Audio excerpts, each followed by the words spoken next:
Welcome to Chax Poetry Talks, a podcast brought to you by Chax Press. This is Charles Alexander. I'm your host and speaker.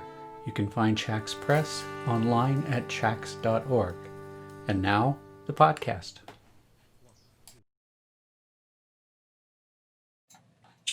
Welcome to the podcast.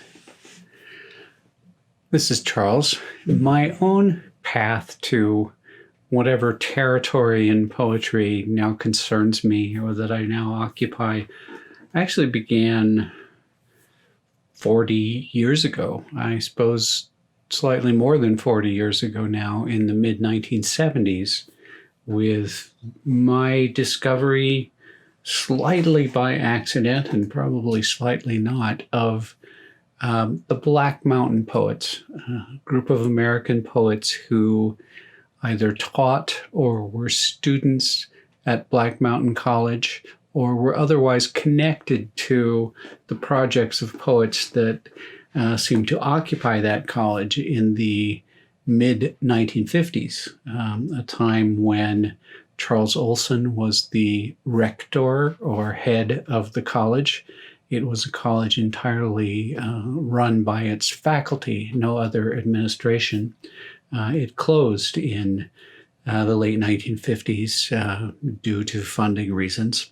But while it was open in the 1940s and 50s particularly, it was probably the most important arts college in the United States.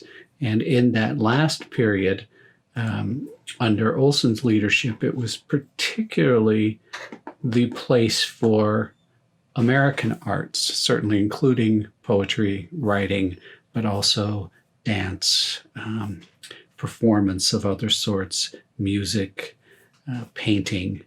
We associate that period with artists such as John Cage, and in music, Merce Cunningham; in dance, Robert Rauschenberg; in painting, Charles Olson himself; in poetry, but also Robert Creeley, Robert Duncan, Edward Dorn, Joel Oppenheimer, and other poets who were active there. Denis Levertov also, through the connection particularly with Robert Duncan, and Levertov's work, which I had been reading before the Black Mountain Poets, helped lead me there. But then one teacher's reading in a course of a poem by Edward Dorn helped me get there. And that was the key to on my own, doing a lot of reading of their work. I will probably do several podcasts in this series as the weeks go on various specific either poets or poems from that group of poets who became known to American readers in 1960 with the publication of the anthology, The New American Poetry. And Black Mountain was one of the sections in that book. No poet has been more important to me, to my work, to my thinking about poetry,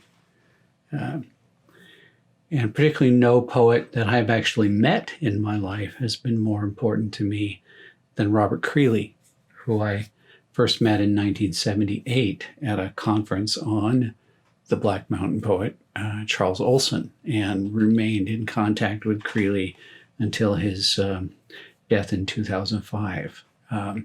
There was certainly a time when my own children were 4 years old to 12 years old, maybe even later, that I think they may have thought that the collected poems of Robert Creeley up to 1974 was maybe the only book I owned or the only one I carried around with me all the time. It wasn't quite the truth, but I could understand that perspective.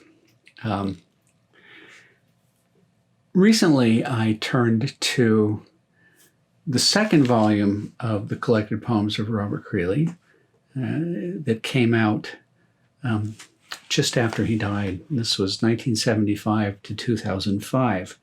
And I think some poems in here both will point out the value of Creeley's work, the intensity of it, and in some ways what I want to call the deceptive ease of it. Creeley writes a kind of free verse, yet it is so intensely formed per line, per stanza, per poem, that it's almost a misnomer to call it free. Every line ending matters. There's a pause at all of them. Every word, every space between the word matters. And yet, he almost offhandedly will title a poem "There," like saying, there it is, there. I'm going to start with a poem that is in this book. It was originally published in a book called Mirrors, and it's titled "There." With all I know, remembering a page, clear to my eye and in my mind, a single thing of such size it can find no other place. Written word, once so clear, blurred content, now loses detail. So this is a poem that could be almost thought of as what happens to one over time. Knowing so much, remembering something clear to eye and mind, and even in such size that something can only be found there, but once so clear, blurred content now loses detail. Something that might sear into our mind at one place, later when we are away, now loses detail. And this is, I didn't pick this because it's the best Creeley poem. I picked it because it's something I turned my attention to a few days ago, and it called out to me that it is so much about what happens between perception, thinking, and memory that is almost a common process, and yet slows down here, because just as content is blurred in this poem, time is blurred. Yeah. From once to now, from with all I know remembering to now, from I to mind, from thing to word, from clarity to blurredness. Once more, there. With all I know, remembering a page, clear to my eye and in my mind. A single thing of such size it can find no other place. Written word, once so clear, blurred content, now loses detail. There are two capitalized words in this poem, the very beginning, with, and the beginning of the last stanza, written word. There's only one period. It's at the end of the poem altogether. There's no other punctuation except for a long dash. Have you packed yet? Creeley's poems are about thinking. They are about being, and they are about being in relation with. Here, in some ways, in relation with oneself, in relation with one's memory. Another from the same period of his work, titled Age. And this one, he uses the third person. And we don't ever know who the third person is, or even if it is a specific person. Age. He is thinking of everyone he ever knew. In no order lets them come or go, as they will. He wonders if he'll see them again, if they'll remember him, what they'll do. There's no surprise now, not the unexpected as it had been. He's agreed to being more settled. Yet, like they say, as he gets older, he knows he won't expect it, not the aches and pains. He thinks he'll hate it, and when he does die at last, he supposes he still won't know it. To me, this is, again, a poem about the passing of time, pointing to a he who exists in the world, who ages in the world, who has thoughts about that process. And again, Creeley's poems are so much about thinking. And it both explains that process and doesn't explain it, doesn't solve it, just presents it, supposes it in a way. He thinks he'll hate it. And when he does die, at last he supposes he still won't know it. I love the beginning of this. He is thinking of everyone he ever knew, in no order, lets them come or go. Creely, in an earlier piece, wrote a small piece that's part of a longer poem, but this part is called A Step. And he writes, things come and go, then let them.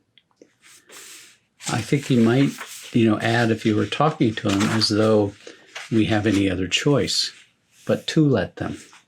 Yet Creely brings cognition to the limitations that we have and that we are, and yet also to the hopes and desires that we have and that we are. I'm going to just read one other poem from what I think of as this middle period of Creely's work. I am sure at some point I'll go back to his earlier work, which I absolutely adore. But this is Beyond. These one-word titles. The first was There. The second was Age. This is Beyond. Beyond. Whether in the world below or above, one was to come to it, rejected, accepted, in some specific balance. There was to be a reckoning, a judgment, unavoidable, and one would know at last the fact of a life lived, objectively, divinely, as it were, acknowledged in whatever faith, so that looking now for where an ampler ether clothes the meads with roseate light, or simply the pallid plains of asphodel, the vagueness, the question, goes in, discovers only emptiness, as if the place itself had been erased, was only forever an idea, and could never be found, nor had it been, and there was nothing ever beyond. Again, this is a poem about expectation, expecting, reckoning, judgment, that such would be unavoidable. And in fact, void is more like what one finds. Vagueness, emptiness, as if the place itself had been erased, was only forever an idea and could never be found, nor had it been, and there was nothing ever beyond. This is not stated as a loss. This is not stated as a disappointment, just as what is beyond, what one thinks about beyond, and what one may experience about beyond. So beyond is about as far as we can go today. I wish you all well, and I look forward to the next time I talk to you.